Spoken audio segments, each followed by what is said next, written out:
মা ছিল মোর আধার ঘরে পূর্ণিমারি চাঁদ, মা সারা সে ঘর কানাতে নাই রে কোনো স্বাদ আমার, নাই রে কোনো স্বাদ। কথা বলেন ঠিকই না? হাই রে আমার মা, আমার জনম দুঃখী মা, আমার গর্ভধারিণী মা। মা ছিল মোর আধার ঘরে পূর্ণিমারি চাঁদ, মা ছাড়া সে ঘরখানাতে নাই রে কোনো স্বাদ আমার, নাই রে কোনো স্বাদ। কথা বলেন ঠিক কিনা? সেই মায়ের খেদমত আমাদের দরকার আছে না নাই? জোরে বলেন আছে না নাই? 2 মিনিট একটা ওয়াজ এখানে করে সামনের পয়েন্টে যেতে চাই, কষ্ট হবে নাকি? এ ভাইরা, জনম দুঃখিনী মা যখন তোমাকে গর্ভে ধারণ করেছে, ভাইরা আমার 4500 বার আমরা লাথি মেরেছি মায়ের পেটের ভিতরে।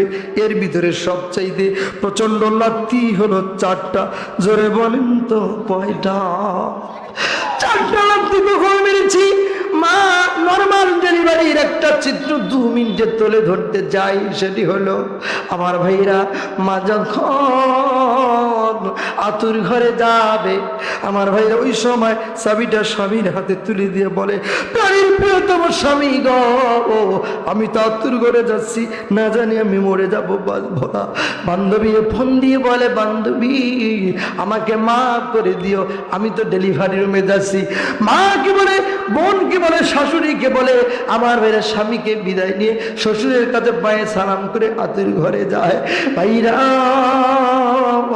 2 মিনিট গভীর মনোযোগ দিয়ে আলোচনাটা শুনবি। মা বোনরা যারা এসেছেন তারাও শুনবেন। আতুর ঘরে গেলে তখন কিন্তু শিক্ষিত অশিক্ষিত দায়ীরা ঘরের ভিতরে যায়। যাওয়ার পরে আমার ভাইরা কেউ বা হাতে ধরে, কেউ বা পায়ে ধরে, কেউ বা কাঁধে কোমরে ধরে। ওই সময় সন্তান 4500 লাত্তির ভিতরে প্রচন্ড 4টা লাত্তি। প্রথম লাত্তিটা মারে ইমাম গাজ্জালী দর্শন প্রমাণ করেছে। তিনি বলেন মায়ের পিঠির ভিতরে তখন বেদনা হয়। আমার ভাইরা কেমনে তিনি বুঝতে পারেন? আল্লাহ রহমতের ফেরেশতাগুলো মায়ের পিঠির ভিতরে যায়, গিয়ে বলে, আল্লাহর ছোট্ট গোলাম, তুমি দুনিয়া থেকে বের, তুমি তোমার মায়ের পিঠ থেকে দুনিয়ায় চলে যাও, আল্লাহ পাক তোমার জন্য বড় একটা দুনিয়া বানায় রেখেছে। সন্তান বলে, আল্লাহর ছোট্ট গোলাম বলে, না না, আমার মায়ের পিঠের থেকে বড় কোনো আমার জানা নেই, যেতে চায় না। দুর্গুরুপে ধস্তাধস্তি হয়, মায়ের পিঠির ভিতরে বেদনা হয় প্রচন্ড। ওই লাস্ট 4টা লাত্তির প্রথম লাত্তি যখন মারে, মা ডাক দিয়ে বলে, ভাবি রে আমাকে একটু ছেড়ে দাও, আমি উঠে দাঁড়াবো। ভাবি ছেড়ে দেয় না, ধৈর্যের সবক দেয়। আমার সন্তান আর একটা লাত্তি মারে। এবার বোনকে ডাক দিয়ে বলে, বোন রে আমাকে একটু ছেড়ে দাও, উঠে দাঁড়াবো। বোন ছেড়ে দেয় না। আমার ভাইরা এরপর সন্তান শেষ লাত্তিটা মারবে, এমন অবস্থা জনম দুঃখিনী গর্ভধারিণী মা সহ্য করতে না পেরে নিজের মাকে ডাক দিয়ে বলে, মা গো কই গেছো রে মা, এদিকে একটু আসো না, এরা বুঝি আমাকে মাইরা ফেলবে, আমি বুঝি বলবো না।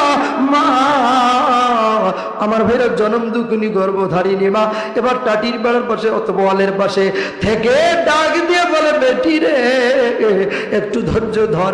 আমার ভাইরা তখন নিজের মা ধৈর্যের সবক দেয়। ওই সময় গর্ভধারিণী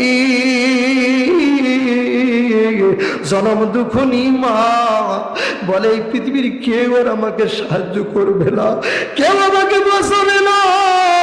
ডাক দিয়ে বলে, আল্লাহ বাঁচাও, আল্লাহ বাঁচাও। এ ভাই ওই সময় কলিজা ছিঁড়া লাত্তিটা তুমি তোমার মায়ের পিঠির ভিতরে মেরেছ।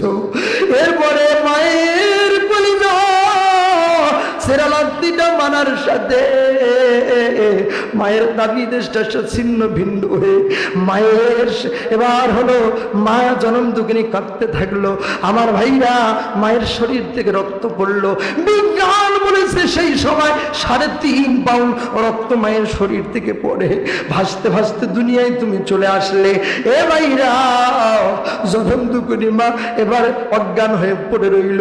তুমি দুনিয়ায় আসলা, এবার এবার বিজ্ঞান বলে যে আমরা ইথারের মাধ্যমে ধরে নিলাম, অন্য একটা আওয়াজ দিলা, এই শব্দটার সাথে সাথে মনে হয় মায়ের কর্ণকুহরের ভিতর দিয়ে ঢুকে কলিজায়, ফাটা কলিজাটা বন্ধ হয়ে গেল। কত মা আসে হয়তো এবার জ্ঞান ফিরে আসে।